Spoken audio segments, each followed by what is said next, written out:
Einen wunderschönen guten Tag, liebe Leute. Geht alles gut bei euch? Dear friends, कैसे हैं आप सब लोग? What is German imperative? यही आज अब सीखेंगे इस वीडियो में फ्रेंड्स, मैं आपको बताऊंगा। मेरा नाम है जतिंदर सिंह, आपका होस्ट आपके अपने चैनल दी जर्मन मेंटोर पे, जहां सीखते हैं आप जर्मन लैंग्वेज मेरे साथ बहुत ही आसान वे में। वीडियो को पूरा देखिए, स्किप मत करिए फ्रेंड्स। सीखते हैं जर्मन imperative. लेट्स गो, लव गेट्स।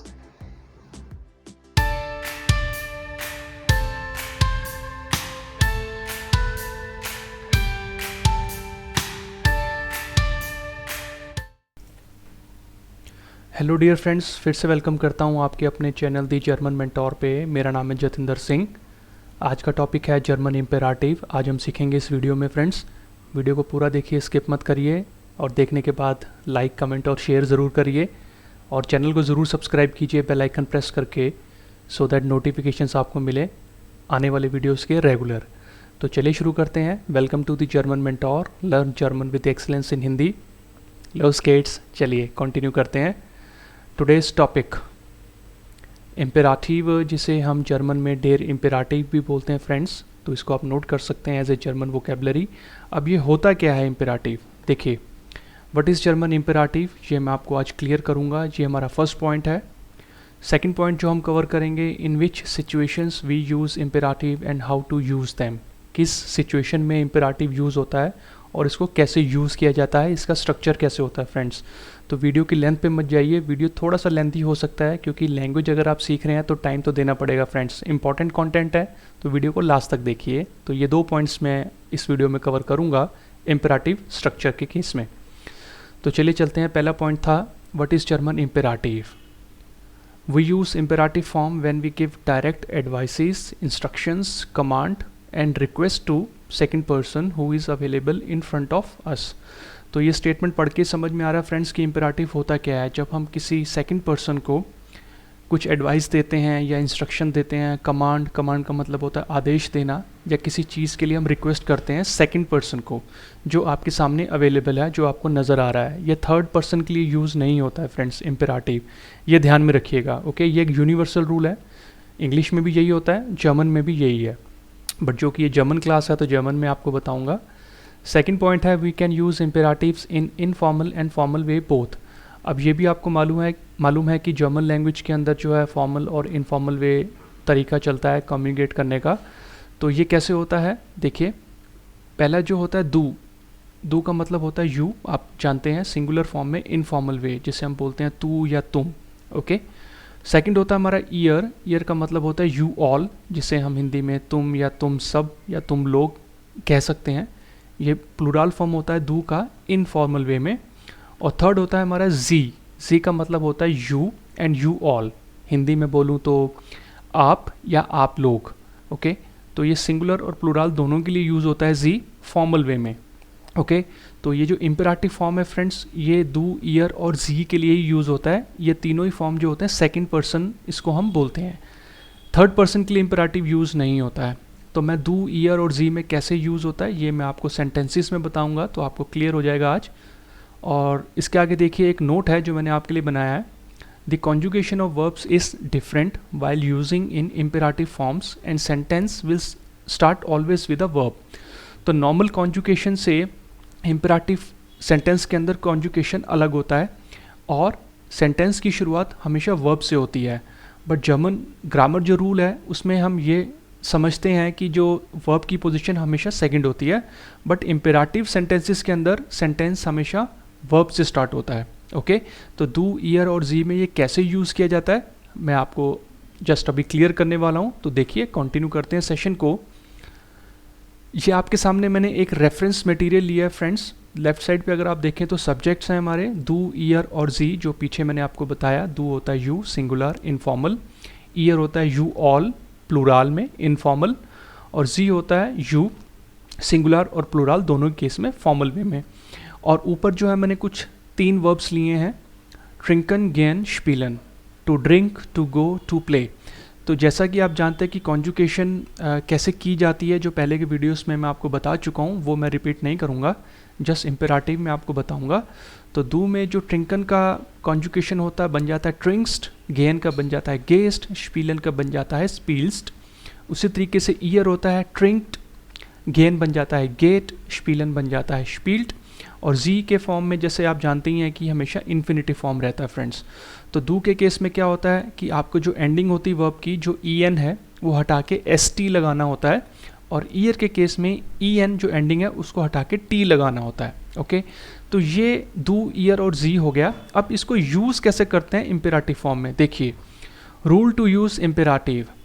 जब आप दू के केस में कोई सेंटेंस बोल रहे हैं, तू या तुम के केस में, तो आपको सेंटेंस के अंदर दू and S T will be ignored, तो दू और एस टी को इग्नोर किया जाएगा।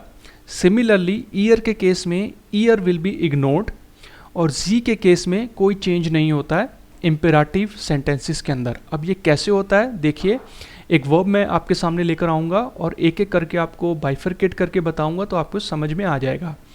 तो ये वर्ब मैंने ले ली यहाँ पे ट्रिंकन, टू ड्रिंक, किसी चीज़ को पीना। अब देखिए इम्पेराटिव सेंटेंस दू से कैसे बनेगा, तो पहले मैंने दू ले लिया, दू ट्रिंक्स्ट वासर। अब ये एक नॉर्मल सेंटेंस है, ओके, क्योंकि अब ट्रिंकन वर्ब है तो दू के साथ एस टी लगता है, तो ये हो गया दू ट्रिंक्स्ट वासर, तुम पानी पीते हो, या फिर आप कह सकते हैं तू पानी पीता है।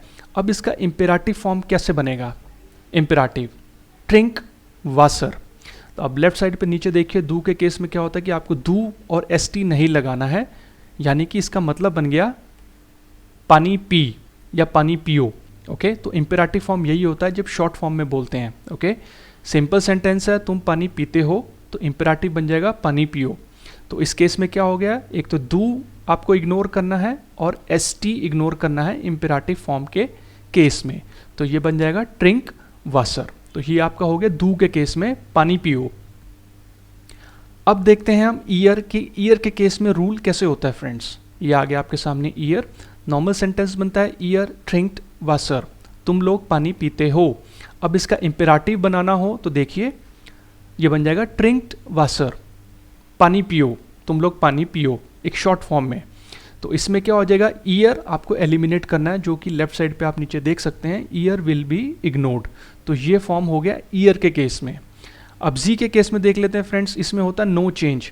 तो नॉर्मल सेंटेंस बना आपका जी ट्रिंकन वासर, आप पानी पीते हैं या आप लोग पानी पीते हो। तो इसका जो इम्पेराटिव क्या बन जाएगा, इसमें कोई चेंज नहीं होगा, लेकिन जैसा कि मैंने आपको पहले बताया था कि जो वर्ब होगी वो पहले आ जाएगी और सब्जेक्ट पीछे चला जाएगा। ठीक है, तो जी ट्रिंकन वासर का बन गया ट्रिंकन जी वासर, आप पानी पीजिए या आप लोग पानी पीजिए। ओके, तो ये आपका हो गया दू, ईयर और जी के केस में फ्रेंड्स। ओके, तो ये एक जनरल रूल है, चाहे आपकी रेगुलर वर्ब हो इर्रेगुलर वर्ब हो, आपको रूल यही फॉलो करना है। दू के केस में दू और एस टी को इग्नोर करना है, ईयर के केस में ईयर को इग्नोर करना है, और जी के केस में कोई चेंज नहीं होगा, लेकिन जी के केस में जो वर्ब है वो पहले आ जाएगी और सब्जेक्ट जो है बाद में चला जाएगा। तो आई होप कि आपको समझ में आ गया होगा कि इम्पेराटिव फॉर्म क्या होता है, किसी सेंटेंस का शॉर्ट जो है उसका वर्जन। ओके, अब आगे बढ़ते हैं और मैं आपको बताता हूँ जो हमने सेकंड पॉइंट पढ़ना था, in which situations we use imperative and how to use them. सबसे पहले सजेशंस और एडवाइस के केस में अगर आपको किसी को कुछ एडवाइस देना है तो वहाँ पर हम इम्पेराटिव यूज़ करते हैं। दूसरा होता है इंस्ट्रक्शंस, किसी चीज़ को करने के लिए कुछ इंस्ट्रक्शंस होती हैं, वहाँ पे इम्पेराटिव यूज़ होता है। थर्ड होता है हमारा कमांड, किसी को आदेश देना, किसी को ऑर्डर देना या किसी को डायरेक्ट किसी चीज़ के लिए बोलना। और फोर्थ होता है हमारा पेटिशन या रिक्वेस्ट, किसी से रिक्वेस्ट करना। तो उस केस में आप जो है इम्पेराटिव फॉर्म को यूज़ कर सकते हैं। अब एक एक करके देखते हैं, सजेशन के केस में कैसे होगा, इंस्ट्रक्शन में कैसे होगा, कमांड में कैसे होगा और पेटिशन या रिक्वेस्ट के केस में कैसे होगा।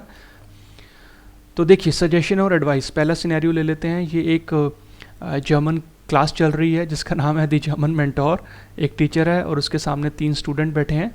तो एक एक करके एक एक फॉर्म को हम सीखते हैं और एक्सप्लोर करते हैं। तो सबसे पहले दू ले लेते हैं। ये टीचर किसी एक पर्सन को बोल रहा है। दू के केस में क्या होगा, लर्न मेयर डॉइच, तुम डॉइच पढ़ो। ओके, तुम डॉइच पढ़ो या तू डॉइच पढ़। ओके, तो ये हो गया दू के केस में। ओके, दू के केस में क्या था कि आपको दू यूज़ नहीं करना है और एस टी रिमूव करना है। तो मैंने यहाँ पे रूल दोबारा से आपको क्लियर कर दिया। दू के केस में लर्न मेयर डॉइच। अब ईयर के केस में क्या होगा, सपोज ये टीचर किसी दो पर्सन को बोल रहा है, दो स्टूडेंट्स को बोल रहा है, तो हो जाएगा लैंड मेयर डॉइच, तुम लोग जर्मन पढ़ो। और जी के केस में जब फॉर्मल वे में हो जाएगा तो वो किसी एक पर्सन को भी बोल सकता है या तीनों को बोल सकता है, क्योंकि जी जो होता है सिंगुलर और प्लूरल दोनों के लिए यूज़ होता है।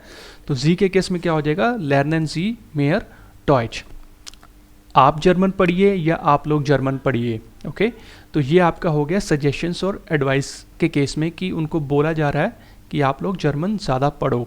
ओके, तो ये लर्नन के केस में हो गया सजेशन एडवाइस। अब आगे चलते हैं, इंस्ट्रक्शंस देख लेते हैं। इंस्ट्रक्शंस के केस में अगर कोई चीज़ आप कर रहे हैं तो उसको कैसे किया जाना चाहिए, कुछ इंस्ट्रक्ट आपको कर रहा है या कोई आपको इंस्ट्रक्ट कर रहा है। तो यहाँ पे आप देख सकते हैं, एक सपोज़ कीजिए आप किसी बैंक में गए हैं या आप किसी इंटरव्यू में गए हैं, तो आपको एचआर मैनेजर बोल रहा है, फ्यूलन एक मैंने वर्ब ले लिया जिसका मतलब होता है टू फिल। तो डू के केस में क्या हो जाएगा, सपोज़ कीजिए कि आप एचआर पर्सन के परिचित हैं, उनको जानते हैं, उनकी रेफरेंस से गए हैं, तो डू के केस में क्या हो जाएगा, फ्यूल डी फॉर्मुलार हियर, तुम फॉर्म भरो। ओके, तुम फॉर्म भरो या तू फॉर्म भर। तो ये आपका हो गया डू के केस में। अब ईयर के केस में सपोज़ कीजिए कि दो लोग गए हैं इंटरव्यू में और वो दोनों को बोल रही है इनफॉर्मल वे में और दोनों उसको जानते हैं, तो ईयर में हो जाएगा फ्यूल्ड डी फॉर्मुलार हियर, यहाँ फॉर्म भरो। ओके, तुम लोग यहाँ फॉर्म भरो, तो इसका हो जाएगा ईयर के केस में। अब जी के केस में जब कोई एक पर्सन है या एक से ज़्यादा है और वो एक दूसरे को जानते नहीं हैं, तो ये एचआर बोल रही है जी के केस में, फ्यूलन जी फॉर्मुलार हियर, आप फॉर्म भरिए या आप लोग फॉर्म भरिए। तो ये इंस्ट्रक्शंस हो गई। ओके, इंस्ट्रक्शन के केस में ये भी आई होप कि आपको क्लियर हो गया होगा। थर्ड चलते हैं कमांड। कमांड होता है जब किसी चीज़ को आदेश दिया जाता है या कोई ऑर्डर दिया जाता है। तो यहाँ पे एक टीचर है, वो अपने बच्चों को कुछ बोल रही है, राउस गेन का मतलब होता है टू गो आउट, बाहर चले जाना। ओके, तो ये किसी एक पर्सन को जब बोलेगी डू के केस में तो बन जाएगा गे राउस फॉन हियर, यहाँ से जाओ, यहाँ से बाहर जाओ, या फिर इसको आप समझ सकते हैं तुम यहाँ से बाहर जाओ या तू यहाँ से बाहर जा, डू के केस में। अब वो सपोज़ कीजिए किसी दो पर्सन को बोल रही है, दो स्टूडेंट को बोल रही है, तो ईयर के केस में हो जाएगा गेट राउस फॉन हियर, तुम यहाँ से जाओ, यहाँ से बाहर जाओ। ओके, अब सपोज़ कीजिए कि वो जी के केस में या थोड़ा सा फॉर्मल वे में बात कर रही है, स्टूडेंट्स को जानती नहीं है लेकिन फिर भी वो गुस्सा है, तो वो जी के केस में हो जाएगा गेहन जी राउस फॉन हियर, आप यहाँ से जाइए या आप लोग यहाँ से जाइए, बाहर जाइए। तो ये कमांड के केस में हो जाता है फ्रेंड्स, जब किसी को आदेश दिया जाता है। ओके, तो ये हमारा थर्ड सिनेरियो हो गया। आई होप कि आपको समझ में आ रहा होगा इम्पेरेटिव फॉर्म कैसे कैसे यूज़ किया जाता है। अब लास्ट देख लेते हैं पेटिशन और रिक्वेस्ट। जब किसी से कोई रिक्वेस्ट की जाती है, तो एक यहाँ पे मैंने वर्ब ले लिया हेल्पन। हेल्पन का मतलब होता है टू हेल्प, मदद करना, और ये पर्सन आप देख रहे हैं ये बोल भी रहा है कि हेल्प कीजिए। अब ये किसी एक पर्सन को बोल रहा है इनफॉर्मल वे में, डू हेल्प मियर बिटे, मेरी मदद करो, तुम मेरी मदद करो या तू मेरी मदद कर। तो ये डू के केस में हो जाता है हेल्प मियर बिटे। अब ईयर के केस में अगर सामने सपोज दो पर्सन खड़े हैं और उसको ये बोल रहा है हेल्प्ड मियर बिटे, हेल्प्ड मियर बिटे, तुम लोग मेरी मदद करो।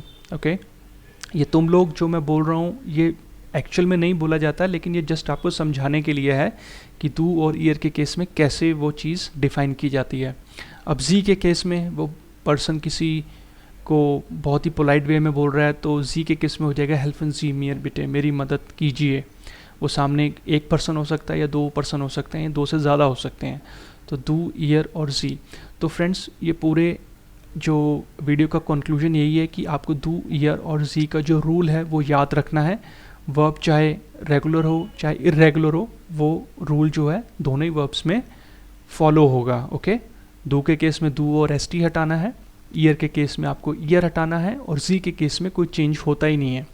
ओके, अब लास्ट चलते हैं और आपको एक एक्सेप्शन को हम बोलते हैं आउसनाम। तो एक वर्ब ऐसी होती है जिसमें हमें एक्सेप्शन होता है, एक्सेप्शन के अकॉर्डिंग चलना पड़ता है और उसको एज इट इज़ याद किया जाता है। वो कौन सी वर्ब होती है? ज़ाइन। तो ज़ाइन जर्मन की पहली वर्ब होती है जहाँ से जर्मन सीखी जाती है, तो इसका मतलब होता है टू बी। तो डू के केस में देखिए होता है बेस्ट, जो डू की कॉन्जुगेशन होती है बेस्ट होती है, ईयर की जाइड होती है और जी की जिंड होती है। लेकिन अब इसमें जो रूल मैंने आपको पीछे बताया वो एप्लीकेबल नहीं होगा, इसको आपने बाय हार्ट याद करना है। डू के केस में बिस्ट बन जाता है जाए, ओके, और ईयर जो होता है वो सेम रहता है ज़ाइट, और जो जी जिंट होता है वो बन जाता है ज़ायन। ओके, तो इसके पीछे आपने जो है एन लगा देना है, राइट, ज़ायन। तो ये हो गया दू और ईयर और जी के केस में एक्सेप्शन, ज़ाइन के केस में। अब इसको कैसे समझा जाए? देखिए, दू के केस में ये सेंटेंस बन जाएगा ज़ाय फोर्जिस्टिश, बी केयरफुल, ध्यान से चलो या ध्यान से रहो, किसी पर्सन को बोला जा रहा है इनफॉर्मल वे में। और अगर एक से ज़्यादा है, ईयर है, तो ज़ाइट फोर्जिस्टिश, तुम लोग सावधान रहो, बी केयरफुल। और अगर किसी नए पर्सन को जिसको आप नहीं जानते हैं तो उसको आप बोल सकते हैं जी के केस में ज़ायन जी फोर्जिस्टिश, ध्यान से रहिए, केयरफुल रहिए। तो ये सिर्फ ज़ाइन के केस में एक्सेप्शन है फ्रेंड्स, जो आपको इम्पेरेटिव फॉर्म बाय हार्ट याद करना है। तो फ्रेंड्स, ये था आज का session imperative form. I hope कि आपको समझ में आ गया होगा। आपको वीडियो कैसा लगा कमेंट करिए, नहीं समझ में आया तब भी करिए, मैं आपको क्लियर करूँगा। बट आई होप कि मैंने बहुत अच्छे तरीके से और डायग्राम्स के थ्रू और फोटोज़ के थ्रू समझाया, आपको प्रॉब्लम नहीं होगी। इंपॉर्टेंट टॉपिक है, जर्मन लोग इम्पेरेटिव बहुत ज़्यादा यूज़ करते हैं। इसकी प्रैक्टिस करिए, सेंटेंसेस खुद से भी बनाइए, खुद भी एक्सप्लोर करिए फ्रेंड्स। बट रूल यही रहेगा जो मैंने आपको इस वीडियो में क्लियर किया। और लास्ट में आपसे बोलूँगा, थैंक्स फॉर वॉचिंग, आपने समय दिया, इस चीज़ को समझा। प्लीज़ सपोर्ट कीजिए, कमेंट कीजिए, आगे रिकमेंड कीजिए फ्रेंड्स। जर्मन पढ़ते रहिए आपके अपने चैनल पे, दी जर्मन मेंटोर पे, जहाँ पर नज़र आता हूँ मैं हमेशा, जतिंदर सिंह। बहुत जल्दी मिलूँगा नए कंटेंट के साथ, नए सब्जेक्ट के साथ। तब तक ध्यान रहिए, सेफ रहिए, सुरक्षित रहिए। और जर्मन में बोलूँगा पिस पाल, चूस, आउ विडरसेन, चाओ चाओ।